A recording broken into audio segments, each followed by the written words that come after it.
৩ বছর পর ওমান থেকে দেশে ফিরেছেন লক্ষ্মীপুর জেলার চন্দ্রগঞ্জ থানার উত্তর জয়পুর ইউনিয়নের পশ্চিম চৌপল্লী গ্রামের আব্দুর রহিমের ছেলে আব্দুল বাহার। তাই তাকে আনতে মা, নানি, স্ত্রী, মেয়েসহ পরিবারের সদস্যরা ঢাকায় হজরত শাহজালাল আন্তর্জাতিক বিমানবন্দরে গিয়েছিলেন। মঙ্গলবার রাত ২টার দিকে বাহারকে নিয়ে বিমানবন্দর থেকে মাইক্রোবাস নিয়ে লক্ষ্মীপুরের উদ্দেশ্যে রওনা দেন তারা। বুধবার ভোর ৫টার দিকে নোয়াখালীর বেগমগঞ্জ উপজেলার আলাইয়াপুর ইউনিয়নের পূর্ব জগদীশপুর এলাকায় মাইক্রোবাসটি নিয়ন্ত্রণ হারিয়ে খালে পড়ে গেলে মা, নানি, স্ত্রী, মেয়েসহ পরিবারের ৭ সদস্যকে হারান বাহার।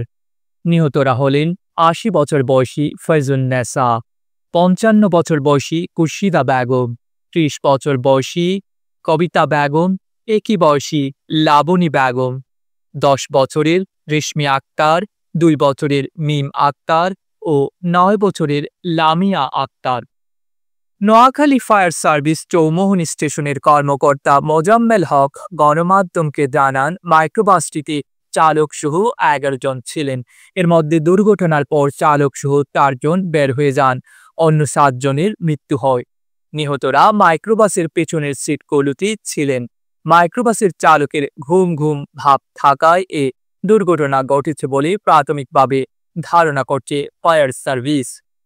দুর্ঘটনার বর্ণনা দিয়ে হাউমাউ করে কাঁপছিলেন বাহার। তিনি বলেন, আমি ফিরে আসছিলাম সবাইরে বুকে জড়িয়ে ধরতে, অথচ চোখের সামনে সবাইরে হারাই ফেললাম। কারে ছেড়ে কারে বাঁচাবো বুঝতে পারি নাই। আমি এখন কারে নিয়ে বাঁচব। বাহার বলেন, গাড়িতে আমার মা, স্ত্রী, মেয়ে সবাই আসিল। গাড়ির মধ্যে নানা কিছু নিয়ে হাসাহাসি করছিল সবাই। একসময় মা বলল, তোর জন্য কত অপেক্ষা করছি বাপ। কথাটা শেষ হয় নাই, বিকট শব্দের সঙ্গে একটা ধাক্কা খেলাম, এরপর সব অলট পালট হয়ে গেছে। দুর্ঘটনার বর্ণনা দিতে গিয়ে বাহার বলেন, খালে পড়ে গাড়িটা নৌকার মতো ভাসতেছিল। ড্রাইভারে বললাম দরজার লক খুলে দিতে। সে লক খুলে দিলে সবাই সাঁতার কেটে বের হতে পারতাম, কিন্তু ড্রাইভার লক না খুলে নিজে একটা জানালা দিয়া বের হইয়া গেছে। আমরা কয়েকজন পরে জানালা ভেঙে বের হইছি। আমার মা, মেয়ে সহ বাকিরা গাড়িতেই শেষ।